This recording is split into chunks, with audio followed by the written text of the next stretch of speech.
नमस्कार, जय हिंद दोस्तों। आपका स्वागत है आपके YouTube channel the academic access में। आज हम लोग पॉलिटेक्निक के झारखंड पॉलिटेक्निक का प्रीवियस ईयर क्वेश्चन देखेंगे जो 2023 में पूछा गया क्वेश्चन है। वो फिजिक्स और केमिस्ट्री का हम लोग फुल एक्सप्लेनेशन के साथ MCQ को देखेंगे। ठीक है, चलो आज का हमारा पहला क्वेश्चन रहेगा, ये रहेगा झारखंड पॉलिटेक्निक 2023 का क्वेश्चन। ठीक है, पहला क्वेश्चन हम लोग फिजिक्स सेक्शन से देखेंगे, ठीक ना। जैसे कि आज का मेरा पहला क्वेश्चन रहेगा, देखो हम लोग का पहला क्वेश्चन क्या है, और 1 ओम बराबर है। 1 ओम बराबर क्या होता है, 1 वोल्ट बटे 1 एम्पियर, 1 एम्पियर बटे 1 वोल्ट, या 1 वोल्ट गुना 1 एम्पियर, या 1 वोल्ट गुना 1 एम्पियर का स्क्वायर। हम लोग क्या जानते हैं, 1 ओम बराबर क्या जानते हैं, हम लोग क्या पढ़े, जब हम लोग नियम के अनुसार पढ़े थे, क्लास 10 में पढ़े थे, क्या बोले थे, 1 ओम के बराबर जब बात करते हैं, 1 ओम के बराबर क्या पढ़े थे कि ओम के नियम क्या बताता है कि यदि चालक की भौतिक अवस्था, यदि चालक की भौतिक अवस्था, अगर किसी चालक की भौतिक अवस्था क्या होगा, भौतिक अवस्था में कोई परिवर्तन ना किया जाए, अगर इसकी भौतिक अवस्था में परिवर्तन ना किया जाए तो चालक के सिरे के बीच क्या विभवांतर तथा चालक में प्रवाहित धारा का अनुपात क्या होगा, नियत रहता है। तो ओम के नियम के अनुसार क्या बोलेगी, किसी भी भौतिक चालक, यदि किसी भी चालक की भौतिक अवस्था, जो भी फिजिकल स्थिति जो होगा उसका, उसमें अगर कोई परिवर्तन न लाएंगे, जैसा है वैसे रहने देंगे, तो ओम का नियम कहता है कि कोई परिवर्तन न किया जाए तो क्या होगा, चालक के सिरों के बीच का विभवांतर जो होगा, विभवांतर मतलब क्या होता है, और तथा चालक में प्रवाहित धारा का अनुपात क्या होगा, नियत रहेगा, समान रहेगा। अगर इसका भौतिक अवस्था मतलब कुछ भी परिवर्तन, जैसे एक तार है, उस तार को जैसे रखेंगे वैसे रखना रहने देंगे, और उसके बीच में क्या करेंगे, कोई परिवर्तन न लाएंगे, तो दोनों सिरों में क्या होगा के बीच का विभवांतर मतलब वोल्ट मीटर की बात करेंगे, और क्या धारा एम्पियर की बात करेंगे, कोई भी नियत परिवर्तन नहीं होगा, नियत रहेगा। यदि चालक के सिरों पर आरोपित विभवांतर भी है, अगर विभवांतर भी रहेगा, भी तथा चालक में बहने वाली धारा क्या आई रहता है, एम्पियर को विद्युत धारा आई से इंडिकेट करते हैं, आई रहेगा, तो बी चालक विद्युत धारा आई है। तो ओम के नियम के अनुसार क्या जानते हैं हम लोग, ओम के नियम के अनुसार क्या पता चलते हैं, ओम का नियम क्या कहता है, इसका पूरा डिफिनेशन बता देते भी। ओम का नियम कहता है कि आर बराबर क्या पढ़ते हैं हम लोग, भी बटे आई पढ़ते हैं, आर बराबर भी बटे आई, ये क्या नियतांक रहता है, मतलब कांस्टेंट रहता है। तो ओम का नियम क्या कहता है, ओम का नियम क्या कहता है, वोल्ट मीटर बटे एम्पियर, वोल्ट बटे एम्पियर। तो क्या ओम के नियम हमको क्या बताता है, पहला डिफिनेशन जाने, ओम का नियम का डिफिनेशन क्या पढ़े हम लोग, जो 10 क्लास में पढ़े सेम टू सेम पढ़ना। ओम का नियम कहता है यदि चालक की भौतिक अवस्था में कोई परिवर्तन ना किया जाए, कोई परिवर्तन ना किया जाए, तो चालक के सिरों के बीच विभवांतर और चालक में प्रवाहित धारा, धारा मतलब कौन सा, विद्युत धारा का अनुपात क्या होगा, समान होगा, नियत रहेगा। ये क्या कहता है, ओम का नियम कहता है। यदि चालक में क्या बोला, चालक के सिरों में आरोपित विभवांतर भी है, अगर चालक के सिरों के दोनों सिरों में क्या विभवांतर भी है, और विद्युत धारा के बहने वाली विद्युत धारा क्या आई है, तो ओम के नियम क्या कहता है, ओम के नियम क्या कहता है, आर बराबर क्या कहता है, भी बटे आई की बात करते हैं, मतलब वो भी माने वोल्ट की बात करते हैं, तो ओम का नियम कहता है वोल्ट बटे एम्पियर की बात करेंगे। तो ये हो जाता है, इसका मतलब क्या हो गया, वोल्ट बटे एम्पियर। तो इसका क्या आंसर में आ जाएगा, आंसर क्या हो जाएगा, आंसर क्या देखेंगे हम लोग, वोल्ट बटे 1 वोल्ट बटे एम्पियर, या एम्पियर बटे वोल्ट, या एम्पियर गुना वोल्ट, या वोल्ट गुना एम्पियर का स्क्वायर। तो इसका ऑप्शन हमको ओम का नियम कहता है वोल्ट बटे एम्पियर की बात करते हैं, यही ना ओम का नियम कहता है। तो आंसर क्या हो जाएगा इसका, 1 नंबर हो जाएगा, कोई दिक्कत। अगला क्वेश्चन कहता प्रतिरोधकता की SI मात्रा क्या, प्रतिरोधकता मतलब विरोध करना, प्रतिरोधकता इंग्लिश में रेसिस्टेंट कहते हैं, जो प्रतिरोध विरोध लगा, किसी भी तार पर विद्युत धारा जब प्रवाहित होगी उस पर प्रतिरोध लगता है, तभी क्या करते हैं। अब जब करंट की बात करते हैं, दो प्रकार का करंट, AC और DC करंट पढ़ते हैं। AC मतलब होता है अल्टरनेट करंट, और DC मतलब क्या होता है, डायरेक्ट करंट। तो AC जो हम लोग को इलेक्ट्रिसिटी जो घर में पंखाओं का चला रहे हैं अभी ना, तो ये AC से चलता है, और DC मतलब जो इन्वर्टर मतलब बैटरी से आएगा तो उसको DC कहते हैं। सबसे ज्यादा खतरनाक कौन हो जाएगा, DC में आ जाएंगे हम लोग। AC से ज्यादा खतरनाक DC, क्योंकि इसमें डायरेक्ट कंटिन्यू करंट का फ्लो होते रहता है, कंटिन्यू क्या होता है, करंट बहते रहता है, इसलिए ये ज्यादा खतरनाक। अगर AC में रुक के करंट जाता है, तो जिसलिए झटका मारता, जब पंखाओं का कहीं तार छूते हैं झटका मारता उठा के फेंक देता है, बट DC आपको फेंकेगा ना, पकड़ लिए रखेगा, और AC आपको उठा के फेंक देगा, थोड़ा देर के लिए अगर थोड़ा इधर उधर कनेक्शन गया तो फेंक देगा उठा के।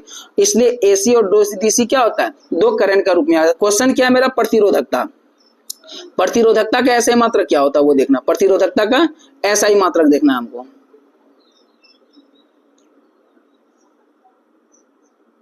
क्या देखना, प्रतिरोधकता का SI मात्रक क्या होता है। अब इसका आंसर जाएगा, पहले ओम मीटर की बात करेंगे, या प्रति ओम मीटर, प्रति ओम प्रति मीटर या ओम प्रति मीटर, ये 4 ऑप्शन दिया हुआ। तो इसका प्रतिरोधकता का ऐसे मात्रक क्या होता है बाबू? प्रतिरोधकता का मात्रक होता है ओम मीटर की बात करेंगे, क्या होता है? ओम मीटर। प्रतिरोधकता का ओम मीटर आंसर होता है, सीधा सीधा याद रखना ओम मीटर। तो यहाँ क्या देखें, प्रतिरोधकता का ऐसे मात्रक क्या होता है? ओम मीटर। कैसे पता चलेंगे इसका? क्या पढ़ेंगे? किसी पदार्थ का विशिष्ट प्रतिरोध, किसी पदार्थ का विशिष्ट प्रतिरोध उस पदार्थ द्वारा बने एकांक लंबाई व एकांक अनुप्रस्थ काट के क्षेत्रफल वाले तार के प्रतिरोध के बराबर होता है। क्या समझ में आता है कि क्यों इसका ओम मीटर हो गया? या कोई भी पदार्थ है, कोई भी इलेक्ट्रिक पदार्थ की बात करें, उसका जो प्रतिरोध होगा, उस पदार्थ पर जो लगेगा प्रतिरोध, और उसका क्षेत्रफल का जो एकांक लंबाई है, एकांक अनुप्रस्थ काट का क्षेत्रफल जो होगा उस एरिया का, उसके द्वारा तार का क्षेत्रफल वाले प्रतिरोध जो लगेगा, दोनों क्या हो जाएगा? बराबर हो जाएगा, जिसके कारण से इसका क्या हो जाता है? ओम मीटर में बात करेंगे तो इसका ऐसा मात्रा क्या हो जाएगा? ओम मीटर। प्रतिरोधकता का समझ में आएगा कैसे होता है? किसी पदार्थ पर बराबर दोनों काम करता है, इसलिए ओम मीटर की बात करें। आगे बढ़ो इसका।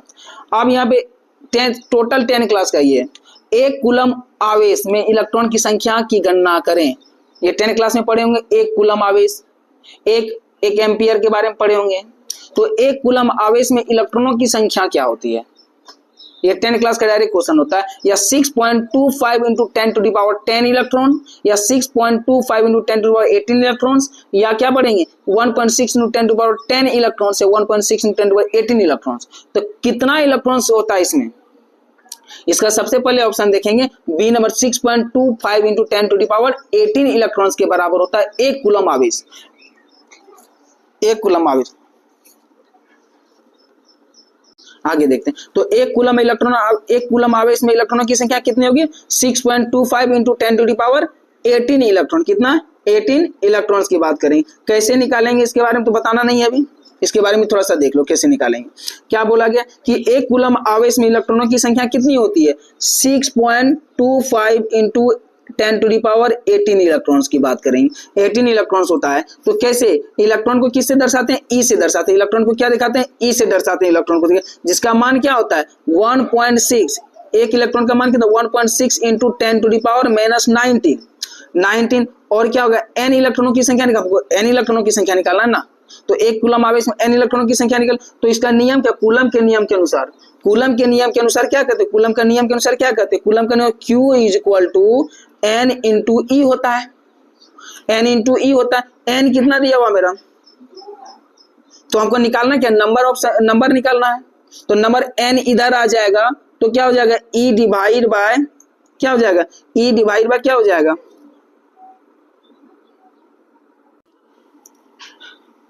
हमारा क्वेश्चन फॉर्मूला क्या होता है? Q equal to n into e. तो हमको नंबर ऑफ इलेक्ट्रॉन निकालना है। तो एन बराबर क्या हो जाएगा? इसका इधर आ जाएगा, ये यहाँ पर निकालना है 1 कूलम बटे इलेक्ट्रॉनों की संख्या। 1 इलेक्ट्रॉनों की संख्या क्या होता है? 1.6 into 10 to the power minus 19 coulomb ये होता है ना।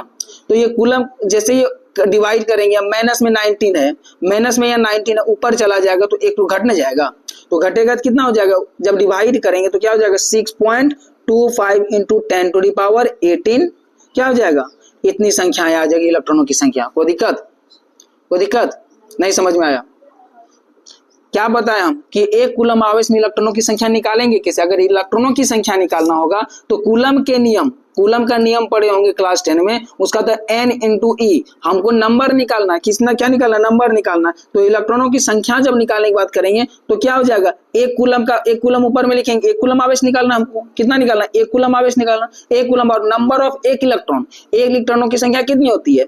1.6 इलेक्ट्रॉन होता है। 10 to the power minus 19 electron होता है। इतने कूलम होगा इसका, 1 इलेक्ट्रॉनों का आवेश इतना कूलम हो गया।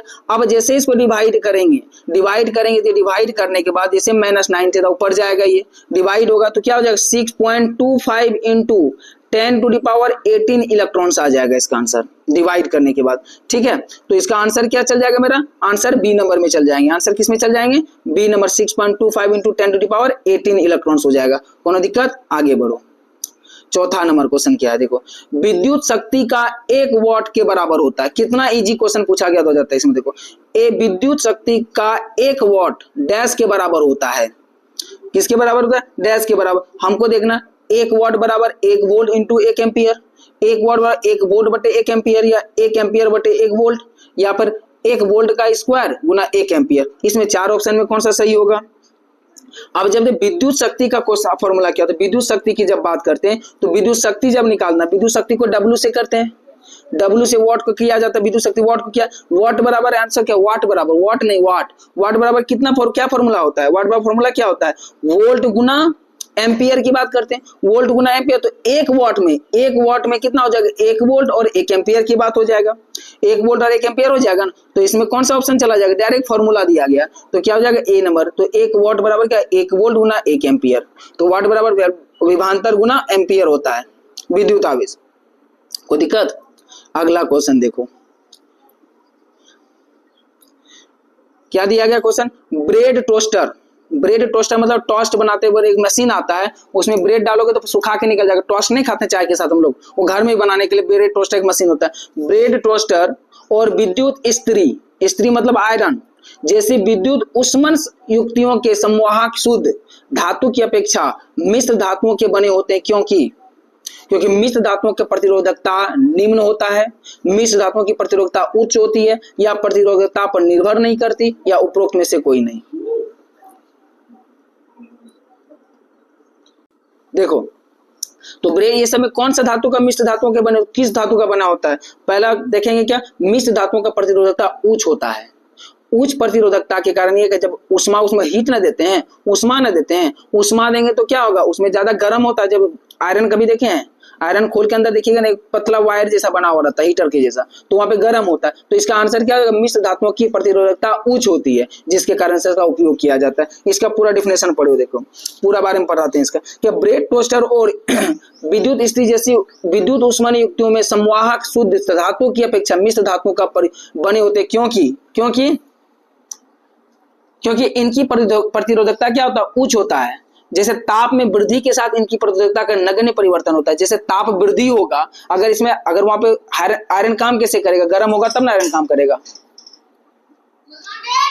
क्या बताएं, क्यों मिश्र धातु का प्रयोग करते हैं, क्योंकि मिश्र धातु में इसलिए प्रयोग करते हैं, अगर हम क्या किसी भी आयरन वगैरह को चलाएंगे उसका टेम्परेचर हाई होगा, जैसे ताप में वृद्धि होगा तो उसका प्रतिरोधकता क्या, नगण्यता में कोई परिवर्तन उसका ताप में नहीं होता। क्या होता है, प्रतिरोधकता में नगण्य परिवर्तन होता, कोई परिवर्तन देखने को नहीं मिलता है, जिससे ये लंबे समय तक टिके रह सकता है। अगर मान लो तुरंत गर्म आया तुरंत ठंडा होगा तो आयरन से कपड़ा प्रेस कर पाएंगे, नहीं कर पाएंगे। इसलिए मिश्र धातु का प्रयोग करते हैं कि उसमें कोई परिवर्तन, ताप में बढ़ाने के बाद भी कोई परिवर्तन नहीं होता है। इसका आंसर क्या हो जाएगा कि मिश्र धातु की प्रतिरोधकता उच्च होती है। कोई दिक्कत? अगला क्वेश्चन देखो, परिवर्तन के बाद क्या दिया क्वेश्चन, परिवर्तन के बाद मुख्य धुरी के समानांतर एक किरण डैश से गुजरेगी। क्या बोले, परावर्तन के बाद, ये आ गया लाइट चैप्टर का क्वेश्चन, प्रकाश के चैप्टर से, परावर्तन के बाद मुख्य धुरी के समानांतर एक किरण से गुजरेगी, मुख्य फोकस से, मुख्य धुरी से, या वक्रता त्रिज्या से, वक्रता केंद्र से। मुख्य फोकस मतलब एफ बिंदु से या सी से या फिर पी से या फिर वक्रता केंद्र सी से बात करेंगे, ठीक है। कहां से गुजरेगी, कहां से गुजरेगी, जब भी परावर्तन के बाद मुख्य धुरी के समानांतर एक किरण, हमने पढ़ाया था, बताया था, जब कोई समानांतर प्रकाश की किरण, समांतर प्रकाश की किरण से जब कोई समांतर गुजरेगी तो वो टकराने के बाद, जब किसी सतह से प्रकाश परावर्तक सतह से टकराने के बाद वो किसको काटते हुए गुजरती है, फोकस बिंदु को काटते हुए गुजरती है। ये हमने 10 क्लास में पढ़ा था, एक नियम, जब इमेज का फॉर्मेशन होता है उसमें नियम पढ़ी थी। पहला नियम, जब कोई समांतर अक्ष के, जबकि मुख्य अक्ष के समानांतर कोई किरण गुजरती है और परावर्तक सतह से टकराने के बाद वह मुख्य फोकस से गुजर जाती है, तो इसका क्या हो गया, मुख्य फोकस आंसर हो जाएगा। ये डिफिनेशन समझ में आया कि जब कोई प्रकाश की किरण मुख्य अक्ष के समानांतर गुजर जाएगी और परावर्तक सतह से टकराने के बाद जब वो गुजरेगी तो फोकस को काटते हुए भागेगी। कोई दिक्कत? यहां तक इसका आंसर क्या हो जाएगा, मुख्य फोकस की बात हो जाएगा। समझ में आया?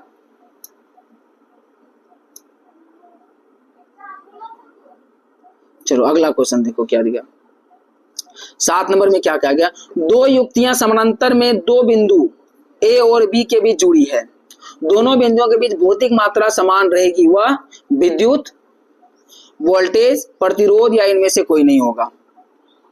क्या होगा, दो युक्तियां समांतर में दो बिंदु ए और बी से जुड़ी है, मतलब कोई भी बात करेंगे दो अलग अलग बिंदु पर जुड़ी हुई है तो उसका क्या रहेगा, बिंदुओं के बीच का भौतिक मात्रा समान रहेगी। क्या समान रहेगा, विद्युत समान है, विद्युत से बाद इसका वोल्टेज समान रहेगा। अगर मान लो यहाँ जितना वोल्टेज मिलेगा उसका वोल्टेज यहाँ भी उतना ही मिलेगा, तो ये दोनों का क्या होगा, वोल्टेज समान रहेगा। कोई दिक्कत, जब यहाँ इसका क्या एक्सप्लेनेशन जानेंगे हम लोग, जब दोनों बिंदुओं के बीच वोल्टेज की मात्रा समान तथा प्रवाहित विद्युत धारा की मात्रा भिन्न होगी, यहां से हम लोग क्या करते हैं, दोनों में अलग अलग विद्युत धारा प्रवाहित करते हैं, एक तरह से नेगेटिव टर्मिनल एक पॉजिटिव टर्मिनल गुजारते हैं, तो भिन्न होगी। यह किन्हीं दो बिंदुओं के मध्य विद्युत विभवों का अंतर होता है जिसे वोल्ट मीटर द्वारा मापा जाता है। वोल्ट मीटर से नापते हैं ना हम लोग, लगाते हैं वोल्ट मीटर, तो देखा जाता है कि दोनों क्या होगा, वोल्टेज इसका क्या होगा, समान मात्रा में रहेगा। कोई दिक्कत। अगला क्वेश्चन देखेंगे हम लोग, कितना 8 नंबर। 8 नंबर क्वेश्चन में क्या है, देखो 8 नंबर क्वेश्चन क्या, कलीलिय कणों द्वारा प्रकाश का विवर्तन है, उसमें प्रभाव, रमन प्रभाव या वाल्डविन प्रभाव या टिंडल प्रभाव। कलीलिय विमान की बात करेंगे, जब कलीलिय विमान का कलीलिय कणों का क्या कहते हैं, कोलाइडी विलयन के बारे में पढ़े, कोलाइडी कण, इसको कोलाइडी कण कहा जाता है। कलीलिय कणों को क्या कहा जाता है, कोलाइडी कण, फंसाने के लिए थोड़ा उल्टा नाम दे देता है, तो क्या कर इसको कोलाइडी कण देता है, सब कुछ समझ जाता है। यहाँ पे क्या दे दिया था, कलीलिय कण, तो कलीलिय कण द्वारा प्रकाश का विवर्तन है, उसमें प्रभाव, वाल्डविन प्रभाव या रमन प्रभाव या टिंडल प्रभाव। ये जब भी देखो कोलाइडी विलयन का प्रभाव क्या होता है बाबू, टिंडल प्रभाव के बारे में आप टिंडल इफेक्ट पढ़े होंगे क्लास 10 में, डायरेक्ट क्वेश्चन आता है टिंडल इफेक्ट के बारे में। टिंडल इफेक्ट क्या होता है, टिंडल इफेक्ट द्वारा क्या होता है, प्रकाश का परिकिरणन होता है।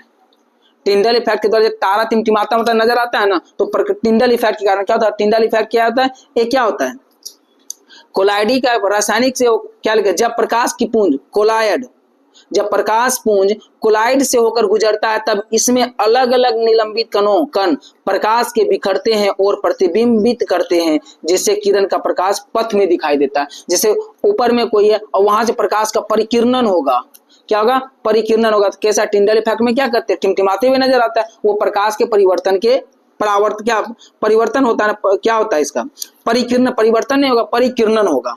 प्रकाश का परिकिरणन के कारण टिंडल इफेक्ट द्वारा होता है। इसका क्या होता है, विवर्तन किसके कारण होता है, टिंडल प्रभाव के, टिंडल इफेक्ट के कारण होगा। अगला क्वेश्चन है, देखो ये दे दिया तो न्यूमेरिकल में आ गया। न्यूमेरिकल क्या दिया, वक्रता त्रिज्या 30 सेंटीमीटर के एक उत्तल दर्पण, दो टाइप का दर्पण पढ़ते हैं हम लोग, गोलीय दर्पण में दो टाइप का, एक क्या पढ़ते हैं उत्तल, एक पढ़ते हैं अवतल, ठीक है।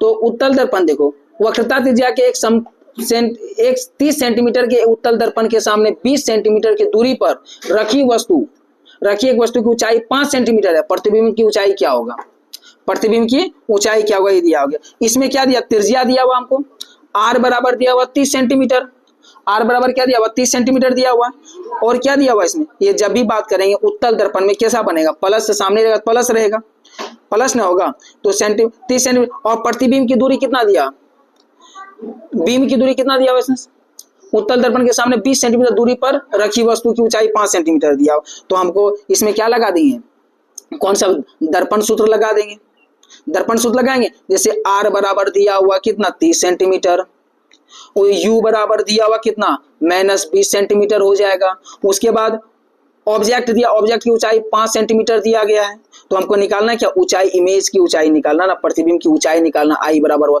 तो हमको क्या फॉर्मूला रहेगा, एक दर्पण सूत्र का फॉर्मूला याद है ना, दर्पण सूत्र क्या होता है, 1/f बराबर 1/v प्लस 1/u होता है, 1/u होता है ना, इससे हम लोग निकाल सकते हैं, कोई दिक्कत। जैसे हमको यहाँ निकालेंगे तो इससे ये फॉर्मूला से निकालेंगे तो हमारा डायरेक्ट निकल जाएगा। कितना बात करेंगे हम इसका, प्रतिबिंब की ऊंचाई कितना हो जाएगा, ऊंचाई कितना हो जाएगा, डायरेक्ट हम उतना बनाने का तो टाइम नहीं है, समझाना हमको, ठीक है। तो कितना हो जाएगा इसका, डायरेक्ट 2.14 सेंटीमीटर हो जाएगा, डिवाइड करेंगे तो, कोई दिक्कत। तो इसका कितना हो जाएगा, ये फॉर्मूला दर्पण सूत्र का फॉर्मूला से इसको निकालेंगे तो 2.14 सेंटीमीटर प्रतिबिंब की ऊंचाई हो जाएगी। चलें आगे। अब देखो अगला क्वेश्चन, वाहनों में लगाए गए पश्च दृश्य दर्पण द्वारा उत्पन्न आवर्धन है, पश्च मतलब पीछे देखने वाला जो मिरर रहता है ना, तो उसमें देखने वाला एक से कम, एक से अधिक, एक के बराबर या एक से कम या ज्यादा हो सकता है, इसके सामने वस्तु की स्थिति पर निर्भर करता है, कैसा होगा। क्या वाहनों के पीछे पश्च दृश्य मतलब पीछे देखने के लिए मिरर लगा हुआ रहता है ना, शीशा लगा हुआ रहता है, उसमें क्या कम, दर्पण का उत्पन्न आवर्धन क्या होगा, आवर्धन क्या होगा, 1 से कम होगा, 1 से कम होगा। तो इसका मतलब क्या, वाहनों में लगाए गए पक्ष दृश्य दर्पण का आवर्धन 1 से कम होता है, क्योंकि इसमें उत्तल दर्पण प्रयुक्त होता है। कौन सा दर्पण, डायरेक्ट क्वेश्चन ये भी पूछ सकता है कि वाहनों में पश्च दृश्य दर्पण के रूप में, पश्च दृश्य दर्पण के रूप में किस दर्पण का उपयोग किया जाता है, तो उत्तल दर्पण का प्रयोग किया जाता है, जिसका दृश्य क्षेत्र व्यापक होने के कारण इससे बना काल्पनिक प्रतिबिंब सीधा एवं कैसा आकार में क्या होता है, छोटा होता है, जिस कारण हम वाहनों के पीछे स्थित अधिकतम वस्तुओं को प्रतिबिंब एक साथ दर्पण में देख सकते हैं। पीछे से क्या आ रहा है, एक साथ। उत्तल दर्पण में क्या होता है, सीधा बनाएगा बट आकार में छोटा बनाएगा, एक साथ में ढेर सा सब देख लेते हैं ना। अब वो बड़का बना देता है, एक केटो दिखाई देता है, दूसरा गाड़ी आके ठोक देता है हमको। तो इसके लिए क्या, इसका आवर्धन क्या होगा, 1 से कम होगा, आवर्धन क्या होगा, इससे 1 से कम होगा। अगला क्वेश्चन देखो, क्या रोगियों के दांतों का बड़ा प्रतिबिंब देखने के लिए दंत चिकित्सक द्वारा प्रयुक्त दर्पण का प्रयोग किस प्रकार का यूज करता है, कैसा दर्पण का यूज करता है, अवतल या उत्तल। अवतल दर्पण क्या करेगा, बड़ा प्रतिबिंब बनाएगा, उत्तल दर्पण छोटा प्रतिबिंब बनाएगा। तो कैसा दर्पण का उपयोग करते हैं, अवतल दर्पण। इसका क्या बात करेंगे हम लोग, कैसा दर्पण का प्रयोग करेंगे हम लोग, अवतल दर्पण का प्रयोग करेंगे। तो क्यों करता है, क्योंकि अवतल दर्पण का प्रतिबिंब क्या होता है, बड़ा दिखाई देता है। ठीक है, कोई दिक्कत। अगला बढ़े। अब देखो 12 नंबर क्वेश्चन क्या कहता है, एक विद्यार्थी के उत्तल लेंस का प्रयोग करते हुए एक प्रयोग करता है, वह लेंस के सामने 60 सेंटीमीटर की दूरी पर वस्तु को रखता है। क्वेश्चन क्या, एक विद्यार्थी जो है उत्तल लेंस का प्रयोग करते हुए एक प्रयोग करता, प्रैक्टिकल करता है कि वह लेंस के सामने 60 सेंटीमीटर की दूरी पर क्या रहेगा, वस्तु को रखता है, और पता है कि इस प्रकार बना प्रतिबिंब लेंस के पीछे 30 सेंटीमीटर की दूरी पर बनता है। लेंस की क्षमता क्या होगी, लेंस की क्षमता निकालने के लिए क्या बात करेंगे बाबू, इसमें हमको क्या दिया, इसमें फिर वही हम क्या लगा देंगे, लेंस सूत्र। अगर लेंस की क्षमता बोला, लेंस सूत्र लगाएंगे, इसमें क्या लगाएंगे, लेंस का सूत्र क्या होता है, 1/f। लेंस का सूत्र क्या होता है, याद है, 1/f बराबर 1/v माइनस 1/u। ये फॉर्मूला से लगाएंगे। ठीक है, ये फॉर्मूला से जब लगाएंगे तो हमारे पास क्या क्या दिया हुआ, देखो ये फॉर्मूला याद रहेगा ना। पहला दिया 1/f बराबर क्या लिखेंगे, 1/v का वैल्यू कितना दिया हुआ है, v का वैल्यू 30 से 1/30 हो गया, माइनस 6, और उसके बाद बीम की दूरी कितना दिया, 60, माइनस 60 हो जाएगा उत्तल लेंस है तो। ठीक है, तो ये जब जो दोनों को काम करेंगे तो 1/30 और प्लस 1/60 हो जाएगा, 1/60 हो जाएगा। जब इसको सॉल्व करेंगे तो 2 + 1 डिवाइड बाय 60, तो 3/60 की बात करेंगे, 3/60 हो जाएगा, 3/60 हो जाएगा। जब 3/60 हो जाएगा तो इसको कटाएंगे बाबू, 3/60 को जब कटाएंगे, 3/60 को जब डिवाइड करेंगे तो क्या आंसर आ जाएगा, मेरा आंसर क्या आ जाएगा, 0.20 मीटर आ जाएगा। तो आंसर कौन सा हो जाएगा, इसमें कौन सा हो जाएगा, जब इसको हम करेंगे इसमें चेंज करेंगे, किस में, डायोप्टर में चेंज करना। जब 0.20 मीटर आ गया, इसको किस में चेंज करेंगे, डायोप्टर में चेंज करेंगे। हमको ऑप्शन में क्या दिया, डायोप्टर में दिया हुआ ना, तो डायोप्टर में चेंज करने के लिए क्या करते हैं, जब हम डायोप्टर में चेंज करेंगे तो क्या हो जाएगा, इसको क्या कर, डायोप्टर में चेंज करके 100 डिवाइड बाय f सेंटीमीटर, ये फॉर्मूला होता है ना, p बराबर क्षमता निकाले, जब लेंस की क्षमता निकाले, p बराबर क्या होता है, डायोप्टर में चेंज करने 100/f, f सेंटीमीटर की बात करेंगे, जितना निकाले f का वैल्यू, तो क्या निकला 100 डिवाइड बाय 0.20। जब इसको कैंसिल आउट सॉल्व करेंगे बाबू तो क्या निकल जाएगा, मेरा क्या हो जाएगा, जब कटाएंगे 1 0 जाएगा ऊपर, 20 पंचे 100, 5, तो 5 हो जाएगा, तो कितना हो जाएगा, 5 डायोप्टर हो जाएगा, इसका कितना हो जाएगा, 5 डायोप्टर हो जाएगा। आंसर क्या हो जाएगा इसका,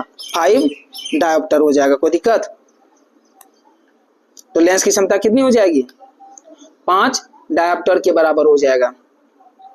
कोई दिक्कत, समझे कैसे बनाए इसको, कोई दिक्कत, कोनो समझ में आया कि नहीं।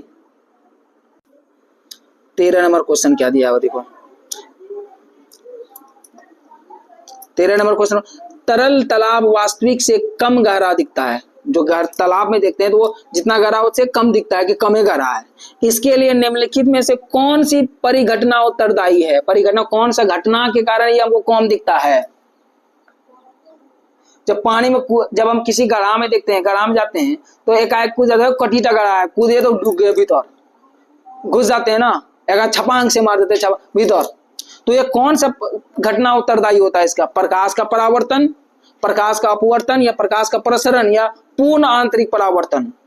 किसके कारण होता है ये?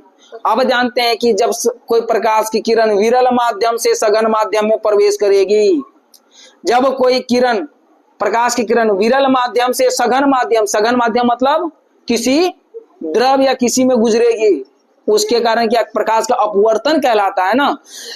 तो ये किसके कारण ये घटना दिखाई देती है? प्रकाश के अपवर्तन के कारण। प्रकाश का परावर्तन क्या होता है? प्रकाश के टकरा के वापस चला जाना, तो प्रकाश का परावर्तन होगा। बट अपवर्तन क्या होगा? जब किसी माध्यम में प्रवेश करेगी तब प्रकाश का अपवर्तन होगा। कोई दिक्कत? आगे बढ़े।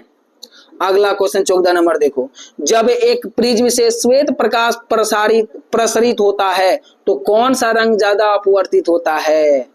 अब हम इसको जब देखे थे, प्रकाश का रंग याद है, बेनी आहा पी नाला। प्रकाश के रंग का नाम ठीक याद रखे थे, बेनी आहा पी नाला। तो वो इतना रंग होता था, उसमें से कौन सा रंग का परिकिरणन क्या होगा? ज्यादा, कौन सा ज्यादा अपवर्तित होगा? कौन सा रंग सबसे ज्यादा अपवर्तित होगा? तो कौन सा? बैंगनी रंग का। किसका? बेनी आहा पियाला। सबसे पहले बैंगनी आ रहा, बेनी से बैंगनी, तो बे से बैंगनी, तो बैंगनी रंग का क्या होगा? रंग अपवर्तित ज्यादा होगा। कोई दिक्कत? कोई दिक्कत? अगला क्वेश्चन क्या है? जब आप रिवाइज करेंगे तभी आपको बेटर होगा, इसलिए क्रमबद्ध तरीके से अध्ययन को विज्ञान कहते हैं। आप क्रमबद्ध तरीके से पढ़िएगा तो विज्ञान का अध्ययन हो जाएगा, याद रहेगा। तो वही अगला क्वेश्चन देखिए, एक चालक तार पर दो बिंदुओं के बीच 2 कूलम आवेश, क्या कहा गया? 2 कूलम आवेश को गतिमान करने के लिए 14 जूल कार्य करता है। 2 बिंदुओं के बीच विभवांतर क्या होगा? विभवांतर क्या होगा? दोनों के बीच में विभवांतर की बात करेंगे। विभवांतर बराबर फॉर्मूला क्या होता है बाबू? अभी बता, V बराबर क्या पढ़े? V बराबर क्या होता है? वर्क डिवाइड बाय आवेश की बात करेंगे। ये फॉर्मूला होता है विभवांतर बराबर। विभवांतर बराबर हमको ये फॉर्मूला कहां से आया था? कार्य बराबर फॉर्मूला से आया। कार्य बराबर फॉर्मूला होता है आवेश गुना विभवांतर, Q गुना विभवांतर की बात करेंगे, ठीक है। आवेश गुना विभवांतर होता है, तो V बराबर W बाय Q नहीं होगा? तो आगे करेंगे इससे। तो ये फॉर्मूला आ गया, ये हमको फॉर्मूला मिल गया। तो क्या हो गया? W बाय Q हो गया। तो हमको वर्क कितना किया है? 14 जूल किया हुआ है। वर्क कितना जूल किया है? 14 जूल किया गया। अब बटे में कितना आवेश लगा रहा है? 2 आवेश, तो कितना हो जाएगा? 7 कूलम वर्क किया ना। तो 7 कूलम वर्क किया, 7 कूलम खत्म हो जाएगा इसका जूल का। तो यहाँ पे 7 वॉट की बात करें, आंसर कौन सा हो जाएगा? 7 वोल्ट। तो आंसर सी नंबर चल जाएगा इसका। कोई दिक्कत? तो इसमें कितना विभवांतर हो जाएगा? 7 वोल्ट का विभवांतर हो जाएगा। कोई दिक्कत नहीं? समझी? देखो फिर से, अगर हम जानते हैं वर्क बराबर फॉर्मूला होता है, वर्क बराबर फॉर्मूला क्या होता है? देखो, आवेश गुना विभवांतर। तो हमको निकालना क्या है? विभवांतर निकालना है। तो विभवांतर बराबर नहीं होगा, ये इधर भाग में आ जाएगा, तो W बटे Q हो जाएगा। तो हमको 14 दिया हुआ जूल, 14 जूल कार्य किया और 2 कूलम आवेश लगाया, तब इसको कटाएंगे तो 7 विभवांतर हो जाएगा। कितना? 7 विभवांतर की बात करेंगे, 7 वोल्ट। कोई दिक्कत? 7 वोल्ट का काम किया। आगे बात करूं, 16 नंबर में क्या है? 16 नंबर क्वेश्चन देखो, एक गोलाकार दर्पण और पतले गोलाकार लेंस की फोकस लंबाई -15 सेंटीमीटर है। दर्पण और लेंस के डैश होने की संभावना, क्या होने की संभावना? दोनों अवतल, उत्तल, या दर्पण अवतल होगा और लेंस उत्तल होगा, या क्या होगा? अब ये बताना। अब बोला गया कि दोनों का जो फोकस लंबाई है माइनस में दिया हुआ है। किस में दिया हुआ? माइनस में दिया हुआ। तो दोनों क्या होगा? माइनस में का अवतल दर्पण होगा, अवतल दर्पण भी होगा, अवतल लेंस भी होगा, ठीक है। इसका क्या बात करेंगे इसमें? देखो क्या लिखा, एक गोलाकार दर्पण और पतले गोलाकार लेंस की फोकस लंबाई अगर माइनस में दिया हुआ रहता है तो दर्पण और लेंस दोनों क्या होता है? अवतल होने की संभावना है, क्योंकि दोनों का फोकस दूरी ऋणात्मक होता है। अवतल लेंस का भी फोकस दूरी ऋणात्मक होता है, अवतल दर्पण का भी फोकस दूरी क्या होता है? ऋणात्मक होता है, तथा दोनों ही प्रतिबिंब क्या होगा? तथा वस्तु की लंबाई नीचे की ओर ऋणात्मक ली जाती है। जब दोनों सामने की ओर होगा तो ऋणात्मक ना होगा। जब यहाँ देखो ऐसे रहेगा, ये राइट और लेफ्ट है, इधर होगा तो पॉजिटिव होगा, इधर होगा तो नेगेटिव होगा। लेफ्ट हैंड साइड को नेगेटिव ना होता है, तो यहाँ पे दोनों में क्या लेता है? नेगेटिव लिया जाता है। तो ये क्या होगा? दोनों अवतल दर्पण होगा। अगर नेगेटिव दोनों हो रहा तो दोनों में नेगेटिव बनेगा तो अवतल दर्पण, अवतल लेंस होगा। चलें 17 नंबर देखो, अब फिर न्यूमेरिकल आ गया। 17, एक वस्तु को 15 सेंटीमीटर की फोकस लंबाई के एक अवतल दर्पण के 10 सेंटीमीटर की दूरी पर रखा गया, आवर्धन क्या होगा? आवर्धन इसका क्या होगा? फिर यहाँ पे लगा देंगे हम लोग भाई कौन सा फॉर्मूला? दर्पण सूत्र का फॉर्मूला लगाएं, आवर्धन निकालेंगे। पहले दर्पण सूत्र से निकाल लेंगे। क्या निकालेंगे? इसमें हमको वस्तु की फोकस दूरी दिया हुआ है, दर्पण का दिया हुआ दूरी दिया हुआ है, तो हम क्या निकाल सकते? इससे निकाल सकते नहीं है भी। पहले हमको बीम की दूरी निकालेंगे, प्रतिबिंब की दूरी निकाल, उसका आवर्धन निकालेंगे, तो इसका डायरेक्ट क्या निकाल सकते हैं हम? पहले निकालेंगे जैसे वोल्ट, ये सब सॉल्व करने के बाद जब बीम के फॉर्मूला से, किसका? दर्पण फॉर्मूला से निकालेंगे, तो क्या दर्पण के फॉर्मूला में लगाएंगे? जैसे 1/15 दिया हुआ है प्लस 1/10 दिया हुआ है, दोनों को सॉल्व करेंगे 2 + 3 डिवाइड बाय 30 और क्या हो जाएगा? 5/30 हो जाएगा। ये क्या मेरा जब कटाएंगे, जब ऊपर चला जाएगा बाबू, जब इसको वोल्ट में निकालेंगे, भी निकालेंगे, तो क्या होगा? 30/5, ये निकल 6 सेंटीमीटर निकल गया बीम की दूरी। अब जैसे बीम की दूरी 6 सेंटीमीटर निकल गया, 6 सेंटीमीटर बीम के आवर्धन निकालते ना, आवर्धन बराबर क्या होता है? m बराबर क्या? -v डिवाइड बाई u होता है, ये फॉर्मूला। जब दिया हुआ है बीम की दूरी, क्या दिया हुआ? भी कितना दिया हुआ है? भी कितना निकाले? 6 निकाले, 6 निकाले ना, डिवाइड बाय -10 हो जाएगा। जब इसको सॉल्व करेंगे बाबू तो क्या हो जाएगा? 0.6 सेंटीमीटर ना हो जाएगा। क्या हो जाएगा? आवर्धन क्या हो जाएगा? 0.6 सेंटीमीटर हो जाएगा। बी नंबर में ऑप्शन में चले जाएंगे। समझ में आया? समझी क्या नहीं? चलो आगे। 18 नंबर में क्या दिया हुआ है? यदि प्रतिरोध R वाले n प्रतिरोधकों का समानांतर संयोजन में जोड़ा जाता है तो उनका समतुल्य प्रतिरोध होगा। अगर समांतर क्रम और क्या जानते हैं? पार्श्व क्रम और समांतर क्रम दो में जोड़ा जाता है ना, तो जोड़ा जाएगा तो क्या हो जाएगा? इसका क्या हो जाएगा? जल्दी बोलो। R/n² या n²/r² या n/r या r/n होगा। जब इसका फॉर्मूला निकालेंगे तो क्या हो जाएगा? n/r या r/n? r/n होगा। ठीक है। जब यदि किसी भी दो R और n प्रतिरोधक को समांतर क्रम में जोड़ा जाता है तो इसका प्रतिरोध क्या हो जाता है? व्युत्क्रम संयोजन जुड़े प्रतिरोध के व्युत्क्रम के बराबर होता है। क्या? प्रतिरोधकों का समानांतर क्रम संयोजन के तुल्य प्रतिरोध का व्युत्क्रम समायोजन के जुड़े सभी प्रतिरोधों के व्युत्क्रम के बराबर होता है। इसलिए ये क्या हो जाएगा? R/n के बराबर होगा। किसका हो जाएगा? R/n के बराबर होगा। कोई दिक्कत? अगला क्वेश्चन देखो आप, फिर यहाँ पे आ जाएंगे अगला क्वेश्चन में। 19 नंबर क्वेश्चन में क्या कहा गया है?